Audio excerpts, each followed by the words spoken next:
Good morning dear students. I am doctor Mamta Solanki, assistant professor of zoology. आज का हमारा topic है क्लीवेज एंड इम्प्लांटेशन। क्लीवेज की प्रक्रिया निषेचन के पश्चात जब जाइगोट का फॉर्मेशन होता है तब से स्टार्ट हो जाती है, और जो जाइगोट या एम्ब्रियो स्टार्टिंग में 1 सेल से 2 सेल स्टेज में, 2 से 4, 4 to 8 सेल स्टेज में कन्वर्ट होती हैं। क्लीवेज और जो माइटोटिक डिवीज़न है उनमें केवल इतना ही डिफरेंस है कि ये भी विभाजित होती हैं समसूत्री विभाजन के समान ही। जो पदार्थ है उनका 2 बराबर भागों में विभक्त होना या विभाजन होना इन क्लीवेज की प्रक्रिया में भी होता है, लेकिन विभाजन तो हो जाता है लेकिन ये सेपरेट नहीं होते। और इनमें कोशिका का जो सेल का अमाप है, यहाँ पर जो इनकी ज़ोना पैलिस्यूडा है वो भी अमाप उतना ही बना रहता है, ये डिसअपेयर नहीं होती हैं। यहाँ पर कोशिका का जो अमाप है वो तो नहीं बढ़ेगा ना परिवर्तित होगा, लेकिन यहाँ कोशिकाओं के जो नंबर है वो रेगुलर प्रत्येक स्टेप में या प्रत्येक क्लीवेज के फलस्वरूप डबल होता जाएगा। तो इस प्रकार से जो क्लीवेज है वो माइटोटिक डिवीज़न से डिफरेंट है। और इम्प्लांटेशन की जो प्रक्रिया है वो क्लीवेज विभाजन के पश्चात जब वो ब्लास्टोसिस्ट स्टेज में आता है तब वो यहाँ इम्प्लांट होता है। तो cleavage a series of mitotic divisions whereby the enormous volume of cell cytoplasm is divided into numerous smaller nucleated cells. These cleavage stage cells are called blastomeres. Cleavage उस प्रक्रिया को कहते हैं जिसमें कि वो माइटोटिकली डिवाइड होता है और साइटोप्लाज्म इक्वल भाग में विभक्त होकर छोटे छोटे ब्लास्टोमियर्स न्यूक्लिएटेड सेल का फॉर्मेशन करता है, जिसको कि ब्लास्टोमियर्स कहते हैं। In most species the rate of cell division and the placement of the blastomeres with respect to one another is completely under the control of protein and messenger RNA stored in the oocyte by the mothers. यहाँ पे जो योग उपस्थित होता है वो decide करता है कि किस प्रकार के सेगमेंट्स बनेंगे, वो सब इक्वल साइज़ के होंगे या जो साइज़ है सबका अलग अलग होगा। तो इसका जो निर्धारण है वो योग की मात्रा पर डिपेंड करता है, या जिसको कि एनिमल पोल और वेजिटल पोल में जो उपस्थित डेवलपमेंट के लिए प्रोटीन व आरएनए होता है उन पर डिपेंड करता है। During cleavage however cytoplasmic volume does not increase, rather the enormous volume of zygotic cytoplasm is divided into increasingly smaller cells. One consequence of this rapid cell division is that the ratio of cytoplasmic to nuclear volume gets increasingly smaller as cleavage progress. जैसे जैसे cleavage बढ़ता जाता है, एक के बाद दूसरा, तीसरा, चौथा, पांचवा, तो यहाँ पर जो वॉल्यूम होता है वो कम होता जाता है साइटोप्लाज्म का या न्यूक्लियर मटेरियल का।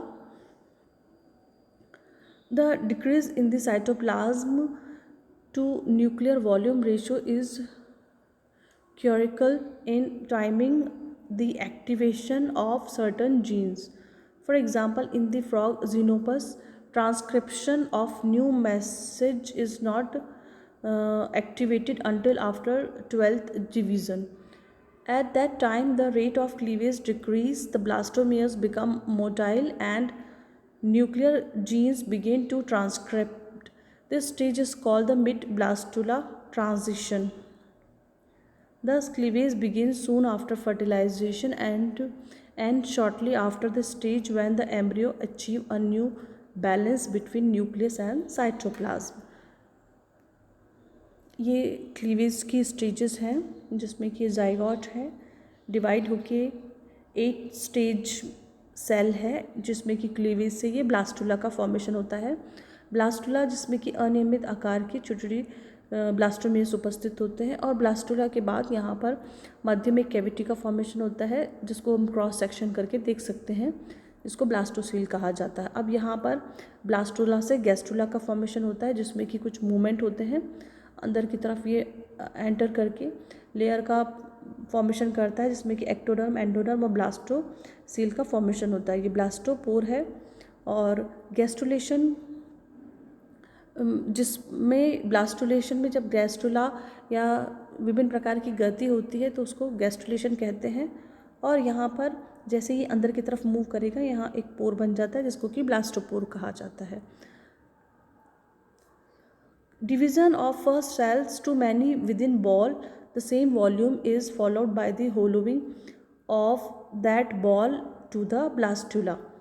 Forms of cleavage and blastulation depend on orientation of yolk and nucleus. yolk और न्यूक्लियस से डिसाइड करेंगे कि जो क्लीवेज है उसका पैटर्न किस प्रकार का है। In primitive chordates, division is even towards a symmetrical blastula composed of cell of equal size. In amphibia, holoblastic cleavage lead to asymmetrical blastula. In reptile and bird, meroblastic cleavage occur, resulting in the cup of cell on top of the yolk. ये जो cleavage के patterns है depend करता है कितना yolk और nucleus में कितना ऐसे पदार्थ है जिसकी वजह से प्रभावित होता है, क्योंकि कुछ जो एग्स होते हैं उनमें बहुत अधिक मात्रा में योग उपस्थित होता है, जिससे कि जो डिवीज़न है, क्लीवेज है, वो इक्वल अमाउंट में नहीं होता। कुछ होते हैं जिसमें कि बहुत कम योग की मात्रा होती है और उनमें जो डिवीज़न होता है पूरा का पूरा होलोब्लास्टिक डिवीज़न होता है और एक सिमेट्री एसिमेट्रिकल डिवीज़न हो सकता है। इन रेप्टाइल एंड बर्ड्स, क्योंकि ये बहुत अधिक इनमें योग की मात्रा होती है, तो इनमें जो डिवीज़न होता है मीरोब्लास्टिक क्लीवेज होता है, resulting in the cup of cells on top of the yolk, जिसमें कि जो योग होता है वो उसको एक ऊपर की तरफ कप की तरफ ला देता है। इन मैमल्स होलोब्लास्टिक क्लीवेज, क्योंकि यहाँ पे योग की मात्रा बहुत कम होती है, creating a trophoblastic containing a blastocoel with inner disc to cell equivalent to a blastodisc. ये कुछ क्लीवेज के पैटर्न्स हैं जिसमें जो डिपेंड करता है कि किस प्रकार के एग्स हैं, उनमें कितने योग की मात्रा है और वो किस प्रकार से व्यवस्थित है एग के अंदर, उसके अकॉर्डिंग ये क्लीवेज होता है। जैसे कि radial cleavage, spiral cleavage, bilateral, rotational, ये है मीजोलेसिथल प्रकार का क्लीवेज। टीलोलेसिथल, जिसमें वो एक ही हिस्से में अपर पार्ट में जो योग होता है वो नीचे की तरफ है और ये अपर पार्ट में, क्योंकि इसका जो एनिमल पोल है वो ऊपर की तरफ है, तो वहाँ पर बायलेटरल हो रहा है। डिस्कॉइडल केवल ऊपर पोर्शन में, क्योंकि यहाँ बहुत ही अधिक योग मात्रा है। और इंसेक्ट वगैरह में होता है सेंट्रोलेसिथल, बिल्कुल मध्य के अंदर ये विभाजन की क्रिया सेंट्रोलेसिथल प्रकार की होती है।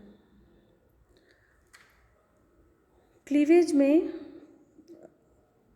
जायगोट के द्वारा मोरुला का फॉर्मेशन हुआ क्लीवेज के थ्रू, मोरुला से ब्लास्टोसिस्ट। ब्लास्टोसिस्ट में क्या होता है कि दो प्रकार के सेल मास का फॉर्मेशन होता है, आउटर एंड इनर। जो आउटर होता है उससे ट्रोफोब्लास्ट का फॉर्मेशन होता है और इनर हाइपोब्लास्ट व एपीब्लास्ट का फॉर्मेशन करते हैं। ट्रोफोब्लास्ट से ब्लड वेसल्स और प्लेसेंटा का फॉर्मेशन होता है, जबकि हाइपोब्लास्ट से गैमेट और एपीब्लास्ट से एक्टोडर्म और एंडोडर्म का फॉर्मेशन होता है। Cleavage, the first cleavage division resulted in the formation of two cells of equal size. Cleavage proceed and the zygote come to have 16 cells, जिसको क्या मालबरी भी कहा जाता है, क्योंकि वो उस तरह की दिखाई देती है, उसकी अपीयरेंस इस प्रकार की होती है। It is still surrounded by zona pellucida, क्योंकि इस कंडीशन में भी जोना पेलिसिडा जो होता है उसको कवर करके रखती है, वो हटती नहीं है। क्रॉस सेक्शन में हम इनर सेल मास और आउटर सेल मास इसमें ऑब्जर्व कर सकते हैं। ब्लास्टोसिस्ट, ये है 2 सेल स्टेज, 4 सेल स्टेज, और ये मोरुला, किस कई बार ये 16 और कई बार 32 सेल स्टेज को मोरुला कहा जाता है। ब्लास्टोसिस्ट का फॉर्मेशन कैसे होता है? The formation of blastocyst, morula enters uterine cavity. Morula stage में ही वो यूट्राइन कैविटी में आता है और फर्टिलाइजेशन के 60 to 72 आवर्स बाद ये प्रक्रिया होती है। At the same time fluid enters into intracellular space of inner cell mass through zona pellucida. इस कंडीशन में ये यूट्रस में आता है और इनमें जो कोशिकाएं होती हैं कुछ डिज़ोल्व होती है और कुछ इस प्रकार से रीअरेंज होती है कि वो बाहर की तरफ अरेंज हो जाती है और कुछ अंदर की तरफ इकट्ठी हो जाती हैं और उनके मध्य यहाँ पर एक फ्लूइड इकट्ठा हो जाता है. Intracellular space become confluent and finally a single cavity is formed called blastocyst. At this time, zona pellucida disappear rapidly and the zygote is then known as blastocyst. इस कंडीशन में वो blastocyst कहलाता है. जैसे हम इस चित्र में देख सकते हैं, ये एक मोरूला है जिसमें ये सेल्स का रीअरेंजमेंट हुआ, बाहर की तरफ अरेंज हो गई और ये इनर सेल मास में कन्वर्ट हो गई. इनर सेल मास और ये इसको ट्रोफोब्लास्ट कहते हैं जो कि इसका पोषण का काम करती है. और इनर सेल मास जो होता है उनसे एम्ब्रियोस का फॉर्मेशन होता है और ये कैविटी है जिसमें कि ब्लास्टोसिस्ट कहा जाता है. इसमें ब्लास्टोसील कहा जाता है इस कैविटी को. The area of attachment between the inner cell mass and the overhanging trophoblast is called embryonic pole और एनिमल पोल. ये जो दोनों हिस्सा मिल रहे हैं इसको एनिमल पोल कहा जाता है और इसका अपोजिट पोर्शन जो होता है उसको वेस्टल पोल कहा जाता है. ब्लास्टोमियर्स प्रत्येक जो सेगमेंट है, प्रत्येक छोटे छोटे जो टुकड़े में बटा है, उन प्रत्येक को ब्लास्टोमियर्स कहा जाता है. और ब्लास्टोसिस्ट के जो पार्ट हैं वो है ट्रोफोब्लास्ट, एम्ब्रियोब्लास्ट और ब्लास्टोसील. नेक्स्ट हम पढ़ रहे हैं इम्प्लांटेशन, क्योंकि क्लीवेज मरूला स्टेज के बाद ब्लास्टोसिस्ट में कन्वर्ट होता है और ये ब्लास्टोसिस्ट कंडीशन में ही इम्प्लांटेशन की प्रक्रिया होती है. 7th to 9th डे के मध्य में ये इम्प्लांटेशन की प्रक्रिया पूरी हो जाती है. The process of placement of blastocyst into the wall of the uterine is called implantation. वह प्रक्रिया जिसमें ब्लास्टोसिस्ट जो होता है वो यूट्राइन कैविटी में आकर इम्प्लांट हो जाता है या उसको प्लेस कर दिया जाता है, उसको इम्प्लांटेशन कहते हैं. और ये अधिकतर फंडस के पास उपस्थित जो यूट्राइन वॉल होती है उसके अंदर ये इम्प्लांट होते हैं. Mechanism: morula is transported through the fallopian tube bye ciliary and muscular contraction. Uterine mucosa already undergoes several changes to receive blastocyst. During implantation, the mucosa is in the secretory phase of menstrual cycle and has 3 layers. The polar trophoblast now adhere to the uterine mucosa and start penetration into it by eroding the surface. Implantation की प्रक्रिया में क्या होता है कि blastocyst stage में uterus के जो फंडस के पास वाला हिस्सा होता है वहाँ पर जाकर जो म्यूकस लेयर होती है उसके द्वारा चिपक जाता है, अडैर हो जाता है. और इसके जो ये ट्रोफोब्लास्ट लेयर है ये यहाँ पर इसको डिज़ोल्व करके इसके अंदर की तरफ धंस जाती है. इस प्रकार से जैसे हम यहाँ पर जो सेल्स हैं उनको आराम से देख सकते हैं कि बहुत ही ये है साइटोट्रोफोब्लास्ट, ये ऊपर वाली हाइपोब्लास्ट, एपीब्लास्ट सेल्स, और ये एपिथेलियम है यूट्रस की. यूट्रस जो होता है उसमें इम्प्लांटेशन के लिए यूट्राइन मेम्ब्रेन अपने आप को तैयार करती है. उसकी 3 परत होती है, एंडोमेट्रियम, मायोमेट्रियम और पेरीमेट्रियम, जिसके के अंदर उसकी थिकनेस में वृद्धि होती है, उसमें यूट्राइन ग्लैंड जो होती है उसमें वृद्धि होती है, वो शाखित होती है, ब्लड सर्कुलेशन बढ़ता है. ये हम इस चित्र में हम देख सकते हैं कि किस प्रकार से यहाँ पर ये ओव्यूलेशन हुआ और ये शुक्राणु के द्वारा फर्टिलाइजेशन हुआ. ये दोनों के जो न्यूक्लियस उसमें फ्यूज़न हुआ, ये जाइगोट का फॉर्मेशन. यहाँ क्लीवेज स्टार्ट हो चुका है. 2nd cell stage, 4th cell stage, 8th cell stage ये मोरूला में कन्वर्ट हो गया और ये यहाँ इसका जो पोजीशन है वो यहाँ दिखा रहे हैं. अब ये मूव करते करते ये ब्लास्टोसिस्ट में कन्वर्ट हो गया. ब्लास्टोसिस्ट में कुछ और कन्वर्ट होने के पश्चात ये इम्प्लांटेड ब्लास्टोसिस्ट हो गया है. यहाँ पर ये एक और डायग्राम जिसमें कि हम देख सकते हैं कि ये यूट्राइन मेम्ब्रेन है, यूट्राइन एपिथेलियम है, जिसको कि ये स्क्वैश करके इसके अंदर एम्बेडेड हो जाता है और उसके बाद फर्दर यूट्राइन मेम्ब्रेन जो है वो उसके ऊपर रिफॉर्म्ड हो जाती है. यूट्रस, जैसा कि मैंने बताया कि यूट्रस में 3 लेयर्स होती हैं। इसमें जो एंडोमेट्रियम होती है वो प्रोजेस्टेरॉन के प्रभाव से बहुत अधिक वृद्धि करती है और उसमें ये 3 लेयर्स देखी जा सकती है, basal, spongy and compact layer. और ऊसाइड जो होता है, अगर फर्टिलाइजेशन हो जाता है तो वहाँ इम्प्लांट हो जाता है, अदरवाइज़ वो मेन्स्ट्रुएशन फेज में चला जाता है और जितने भी यूट्राइन मेम्ब्रेन जो भी डेवलप हुई है वो फिर वहाँ से हट जाती है। जो एम्ब्रियोज होता है वो भी उसको नष्ट कर दिया जाता है। लेकिन अगर इम्प्लांटेशन हो जाता है या फर्टिलाइजेशन हो जाता है तो इम्प्लांटेशन के फलस्वरूप यहाँ एक जो फॉल ऑफ हो जाती है, डेसिडुआ मीन्स फॉल ऑफ, और सेपरेट या अलग हट जाती है। जैसे कि हम इसमें देखते हैं शेडिंग ऑफ हो जाती है, सॉरी वो वर्ड है शेडिंग ऑफ। शेडिंग ऑफ का मतलब है अगर फर्टिलाइजेशन नहीं हुआ है तो यूट्राइन मेम्ब्रेन का जो एंडोमेट्रियम पार्ट है वो सभी, और जो ओवम है वो भी शेड ऑफ होके शरीर से बाहर निकाल दिया जाता है। लेकिन अगर फर्टिलाइजेशन हुआ है, एक और ये डायग्राम है जिसमें बहुत अच्छे तरीके से विभिन्न स्टेजेस को बता रखा है, किस प्रकार से क्लीवेज हो रहा है और किस प्रकार से ये इम्प्लांटेशन की प्रक्रिया हो रही है। जैसे कि ये देख रहे हैं जोना हैचिंग, क्योंकि पहले ये एक जोना पैलिसुडा के कवरिंग में था, बाहर आउटर लेयर थी, लेकिन ये यहाँ से निकल गया है। अब हैचिंग होने के पश्चात ये जो सेल मास है वो अंदर की तरफ धंस गया है यूट्राइन एपिथेलियम के अंदर, और यूट्राइन एपिथेलियम के अंदर की तरफ ये इसके बाहर ये लेयर वापस बन गई, तो उसको पूरा का पूरा कवर कर लेते हैं और ये ऐसे यूट्राइन मेम्ब्रेन के अंदर प्लेसेंटा वगैरह का फॉर्मेशन स्टार्ट हो जाता है। ये इम्प्लांटेशन को प्रदर्शित कर रहा है। हाँ, तो अगर निषेचन नहीं होता शेडिंग ऑफ हो जाती है, और हो जाता है तो बहुत अच्छे से इम्प्लांटेशन होता है, प्लेसेंटा का फॉर्मेशन होता है। यहाँ कुछ डेसिडुअल रिएक्शन है। After the implantation of blastocyst the uterine endometrium is called decidua.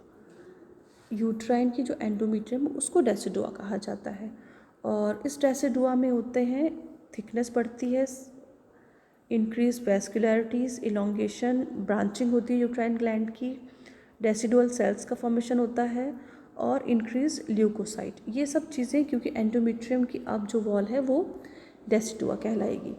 Decidua reaction क्या है? After implantation some stromal cells of endometrium enlarge, become vacuolated and stored glycogen and lipid.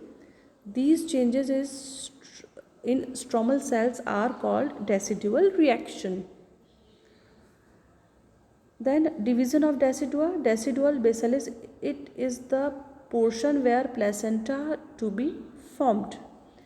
अब जो decidua है उसके विभिन्न portion हैं, जैसे बेसिलिस, कार्पिसुलरिस, पैराइटेलिस, ये विभिन्न पोर्शन है। बेसिलेसिस में पोर्शन जहाँ पर कि प्लेसेंटा फॉर्म होता है, कॉर्पुसुलरिस मीन्स जहाँ पर कि वो एम्ब्रियो यूट्रस से सेपरेट होता है, और पैराइटेलिस वह पार्ट जो कि rest part of decidua is called so. Next हम एक और इम्पॉर्टेंट वर्ड पढ़ रहे हैं, एक्टोपिक प्रेगनेंसी। कहीं जो डॉक्टर्स होते हैं वो एक्टोपिक प्रेगनेंसी कहते हैं शब्द। एक्टोपिक का मतलब होता है जब इम्प्लांटेशन की जो प्रक्रिया है वो जिस पोजीशन पे होनी चाहिए इम्प्लांटेशन वहाँ ना होकर किसी और अन्य जगह हो जाता है, उसको एक्टोपिक प्रेगनेंसी कहा जाता है। जैसे कि हम इसमें देख सकते हैं ये कुछ जगह जहाँ पे जैसे कि ओवरी के अंदर ही इम्प्लांटेशन हो गया, एम्पिलरी पोर्शन पे, यूट्राइन फैलोपियन ट्यूब में, ये यूट्रस और फैलोपियन ट्यूब के पोर्शन में, और ये इंटरनली और ऑफ यूट्राइन, ये इस प्रकार से अलग अलग डिफरेंट प्लेसेस पे जब इम्प्लांटेशन की प्रक्रिया होती है तो उसको एक्टोपिक इम्प्लांटेशन या प्रेगनेंसी कहा जाता है, जो कि एक एबनॉर्मल साइट है। इस वीडियो के बाद हम नेक्स्ट क्लीवेज के पैटर्न्स पढ़ेंगे। Thank you.